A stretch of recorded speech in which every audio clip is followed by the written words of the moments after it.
Dernière recommandation avant le départ. Dans quelques heures, Bernard va se rendre à l'hôpital d'Annecy pour la pose d'un TAVI, une opération cardiaque délicate qui consiste à remplacer la valve aortique par une prothèse. L'opération, il faut y passer. Hein. Et le fait que ce soit sous hypnose? Que ce sera mieux, hein, peut-être un mieux, je sais pas, mais je connais pas alors. Déjà, il n'y aura pas de médicaments dans le sang. Donc le réveil, il n'y aura pas de problème. À l'hôpital d'Annecy, depuis 2013, cette intervention qui passe par l'aine et l'artère fémorale se déroule sous hypnose, avec seulement une anesthésie locale. Elle est réservée aux patients les plus âgés ou les plus fragiles. On n'arrivait pas à prendre des patients en charge correctement, au niveau de l'anxiété, de la prise en charge de la douleur. Donc ça nous a permis déjà de pouvoir donner une réponse à ça, c'est d'utiliser l'hypnose dans les soins comme au bloc opératoire.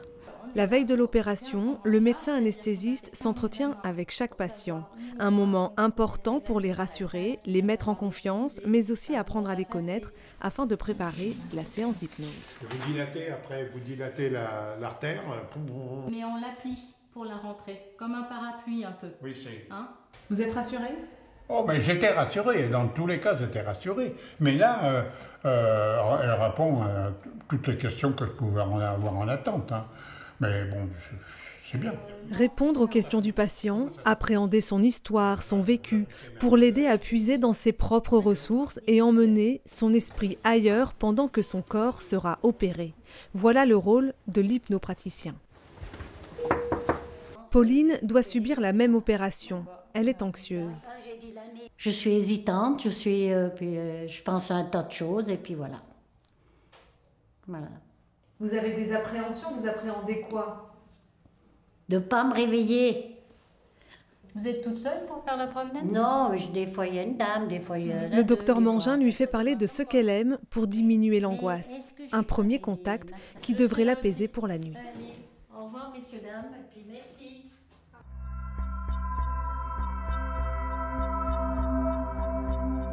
« 8 heures le lendemain matin. En salle de pré-anesthésie, l'infirmière et le médecin préparent Pauline avant de l'emmener au bloc opératoire. La séance d'hypnose démarre sous forme d'une conversation. Le plus jeune, il a quel âge? De mes enfants? Oui. 52 cette année. J'ai une fille qui a 53. Les jumeaux ont 55. Et la première, 56. Ma discussion va ne porter que sur des choses agréables et des choses qu'elle aime faire. Et c'est son esprit qui va retrouver les choses qu'elle connaît, elle, et qui va pouvoir l'emmener ailleurs. Tiens, j'aimerais bien aller me promener là-bas dans les bois, regardez, comme c'est beau. Et voilà. D'accord. Je vais vous mettre une oreillette, on vous a expliqué? Oui. Voilà, et puis vous pourrez aussi vous exprimer si vous avez envie de vous exprimer. Ah bon? Si vous avez envie de discuter. Voilà. Allez, vous commencez à bien respirer tranquillement. Voilà. Vous êtes la vedette du jour, donc il y a toujours beaucoup de monde quand il y a une petite star qui arrive. Et donc on va passer à côté. Pendant toute l'intervention, la conversation se poursuit grâce à des casques audio pour une meilleure proximité. Voilà. Alors, j'ai pas pensé à vous demander, mais est-ce que vous avez une vue sur tout le lac? Oui, sur tout le lac. Oui, il y a Ouchy, il y a Genève. D'accord, mais c'est vraiment tout le lac. Quand on est en montagne, oui, eh bien, on voit jusqu'à Genève. D'accord. Alors que le chirurgien et le cardiologue commencent l'opération, Pauline, elle, partage ses recettes. Ah bon, gratin de cardon et tout. Comment vous le faites alors, votre gratin? Parce que je ne sais pas le faire. Vous avez la recette. Je le fais cuire. Ouais. Le patient ne voit pas son acte comme un traumatisme, mais comme dans la continuité de la vie. C'est-à-dire que voilà, il est venu à l'hôpital, les gens se sont occupés de lui, on a discuté d'autres choses, on l'a amené ailleurs, on s'est occupé de son confort, on l'a accompagné pendant le geste, il a participé au geste, c'est-à-dire qu'il a pris sur lui, il s'est rendu compte que ça se passait très bien, et quand l'intervention est finie, finalement, l'affaire est classée et on part à autre chose.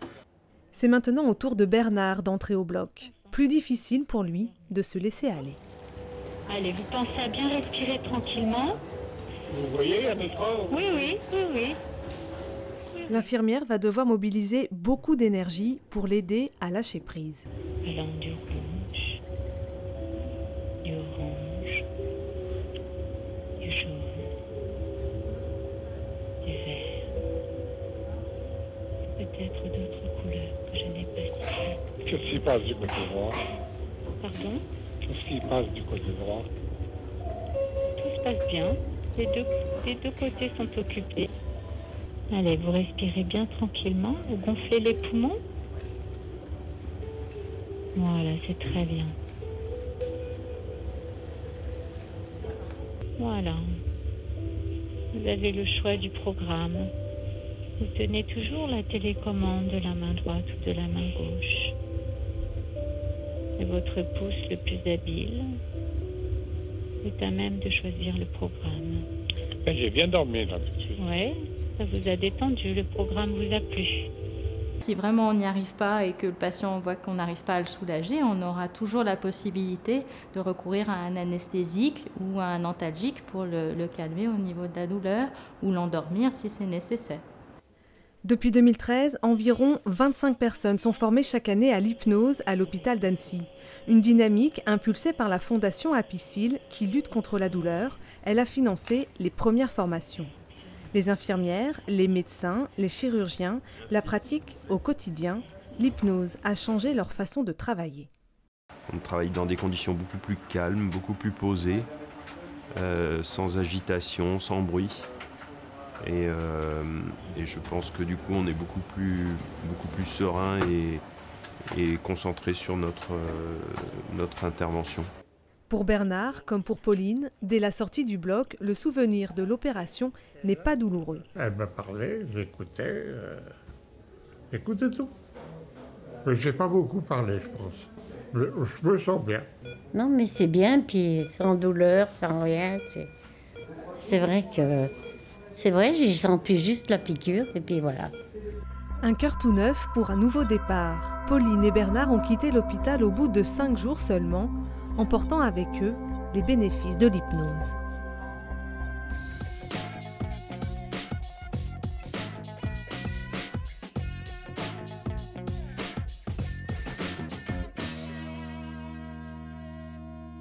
L'hypnose est de plus en plus pratiquée au CHU Hôpitaux de Rouen.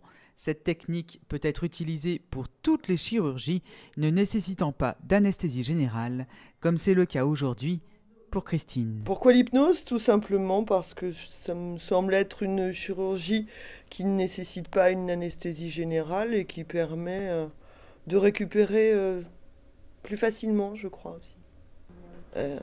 L'anesthésie locale est là pour éviter la douleur. Donc après, l'hypnose, je pense que c'est surtout pour le bien-être, la relaxation et accepter une intervention sans appréhension. Donc justement, non, l'appréhension, non, j'en ai pas. Être sous hypnose ne veut pas dire dormir, c'est un état modifié de la conscience. Le patient est transporté dans un voyage sensoriel qui le détache de la réalité et donc de l'intervention et de la douleur. Alors l'hypnose, c'est une procédure mentale, c'est un état dans lequel le patient va se mettre pour vivre la chirurgie et ça associe un état d'absorption interne avec une mise à l'écart de tout ce qui se passe à l'extérieur. Et l'absorption interne, c'est une concentration sur une activité intense qu'on va lui proposer. Il peut parler, il peut ressortir de l'hypnose, mais il y retourne très volontiers assez rapidement. Donc s'il revient pour une raison ou une autre, un bruit ou une sensation désagréable, on l'acquiesce, on la reconnaît, et puis on lui propose de retourner vers son expérience agréable. Et en général, il ne demande que ça, parce qu'il était beaucoup mieux là où il était que dans le bloc opératoire. L'anesthésiste guide la patiente vers une situation agréable qu'elle a choisie, les Maldives. Et vous êtes sur cette plage, installé confortablement. Vous voyez autour de vous les couleurs. L'hypnose au bloc opératoire, en fait, elle a prouvé son efficacité sur l'anxiété et la douleur. On sait que chez les adultes, à peu près 60-80% des patients arrivent anxieux. L'anxiété a des retentissements sur les qualités du réveil, sur la douleur post-opératoire et par exemple en pédiatrie aussi sur les troubles du comportement post-opératoire. Donc on sait qu'en agissant sur l'anxiété, on a des réveils pour les patients plus confortables et des effets secondaires de l'anesthésie qui sont diminués tels que les nausées, vomissements post-opératoires. Et puis l'introduction aussi d'hypnose au bloc opératoire modifie les relations avec le patient, il redevient le centre du soin et aussi permettre une ambiance de travail beaucoup plus calme et sereine, loin de l'effervescence qu'on peut avoir d'ordinaire. Plusieurs conditions doivent être réunies pour bénéficier de l'hypnose. C'est le chirurgien et l'anesthésiste qui apprécient en amont les différentes possibilités chirurgicales pouvant être proposées à chaque patient. En fait, c'est une hypnose, mais qui potentialise ou qui accompagne l'anesthésie locale. Et donc, il faut que les patients puissent accepter une chirurgie sous anesthésie locale de l'intérieur de l'oreille et il faut que le chirurgien soit certain qu'ils ne bougeront pas et qu'ils ne vomiront pas. Donc déjà, vous avez compris que la sélection des patients, c'est des patients qui n'ont pas beaucoup le mal de mer et dont on sent qu'ils sont suffisamment sûrs d'eux ou maîtres d'eux pour ne pas bouger et que le lien se fasse correctement. Et puis il faut que ce soit des gens qui aient envie de cette expérience-là, qui est particulière. Il y a des gens qui ne veulent surtout pas perdre le contrôle. Voilà comment on les choisit et on ne se trompe pas actuellement. Certains d'entre nous sont initiés en tant que chirurgiens à la pratique de l'hypnose et donc utilisent l'hypnose par eux-mêmes et de cette manière peuvent accompagner les gestes qu'ils réalisent, ce qui est aussi un complément du travail de l'anesthésiste. Christine rentrera chez elle 1 heure après son opération, sans passer par la salle de réveil. Grâce à l'hypnose, les patients ont moins de douleur après leur opération. Ils récupèrent plus facilement, tout en gardant un bon souvenir de l'intervention. Le souvenir de l'opération est assez particulier, c'est un souvenir mélangé d'ailleurs et de souvenirs physiques de l'opération. C'est compliqué à exprimer parce que quand on a des atteintes physiques, on est effectivement présent et on repart avec la voix ailleurs. Donc on fait des voyages permanents. Quand on a une gêne, j'ai senti la couture, j'ai tout senti. Mais parallèlement, on repart aussitôt et ça rend les choses très acceptables, quoi. Alors là, je me sens bien. Et si c'était à refaire, je referais. Sans hésitation aucune. Une technique également utilisée pour d'autres chirurgies, comme par exemple l'opération de la cataracte.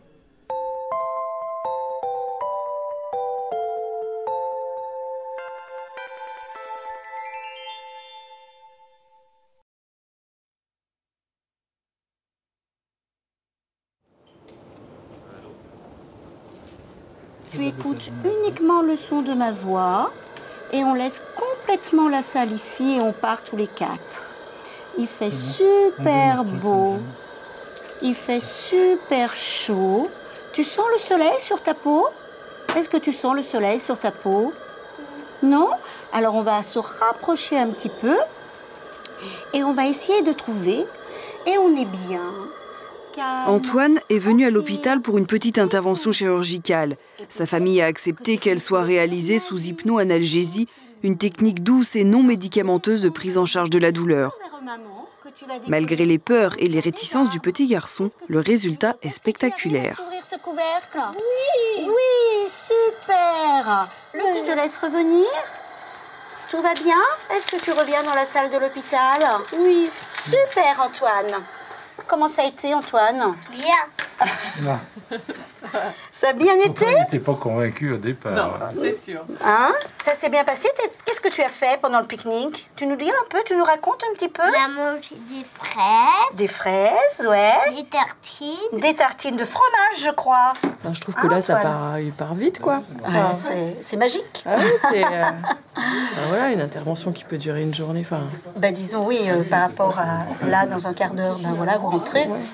Et c'est un soin qui se passe dans de très bonnes conditions. Ah oui, voilà, c'est voilà, l'anesthésie générale, il n'a rien senti. On part vraiment dans l'imaginaire de l'enfant.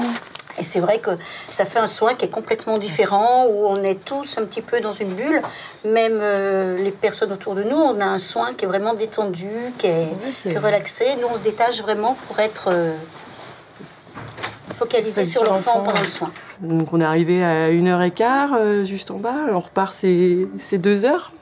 Voilà, ça a duré même pas 20 minutes, une demi-heure. Alors que ça m'aurait pris un peu une journée entre le temps d'aller voir l'anesthésiste avant. Plus les consultations avant, bilan pré-op, anesthésie.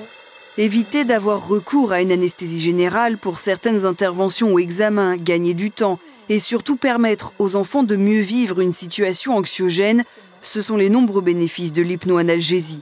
Cette technique est utilisée depuis 2008 à l'hôpital de Villefranche-sur-Saône grâce à l'impulsion du docteur Langevin.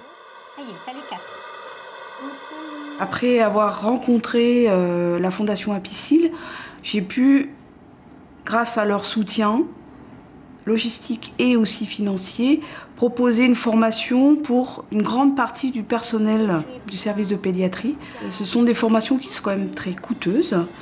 Et du coup, ça demande quand même un investissement financier qui est important. Et on sait au jour d'aujourd'hui toute la difficulté pour les hôpitaux, notamment publics, pour maintenir un budget de façon efficace.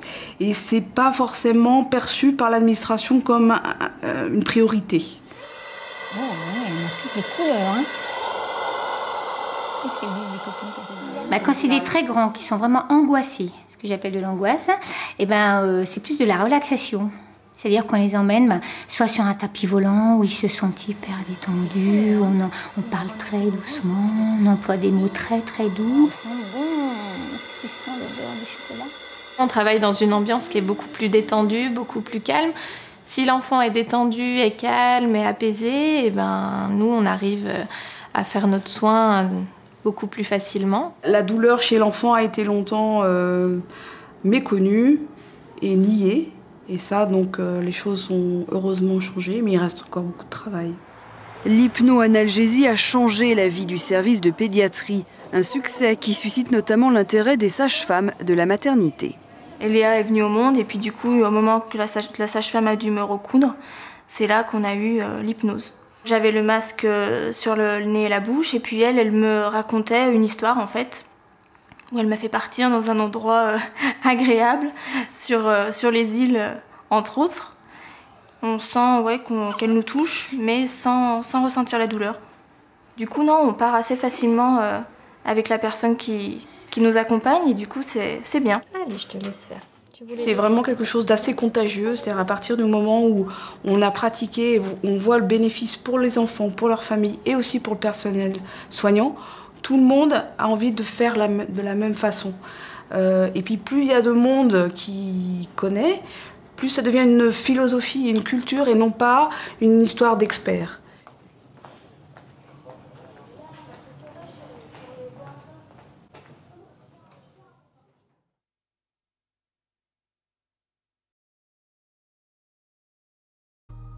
Le saviez-vous, aujourd'hui l'hypnose est une alternative à l'anesthésie, notamment ici à la clinique de la Louvière. Une méthode sans risque utilisée notamment pour des interventions mineures telles que la chirurgie de parois, proctologie, thyroïdienne et les coloscopies. L'hypnose permet de ne pas être endormi complètement, d'éviter éventuellement une anesthésie générale pour certains types de chirurgie qu'on peut habituellement faire sous anesthésie générale.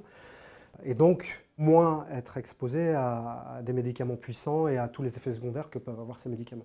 Il n'y a aucune différence quand c'est l'anesthésiste qui s'en occupe. Le patient ne bouge pas, il est en conditions qui sont au contraire de calme, de sérénité. C'est des blocs qui sont très sereins et on est dans des conditions idéales pour pouvoir envisager la prise en charge chirurgicale. Tout le monde est hypnotisable, mais certains demandent plus de préparation avant l'opération. Une fois sur la table, cette hypnose présente des avantages pour ce patient. À tout moment, le patient peut parler, puisque quand on est sous hypnose, on peut continuer à se parler, puisqu'on ne dort pas. Et comme on a convenu au préalable d'un signe entre nous, à tout moment, grâce à ce signe, de façon un peu automatique, s'il vit un inconfort, il peut me le faire savoir par ce signe.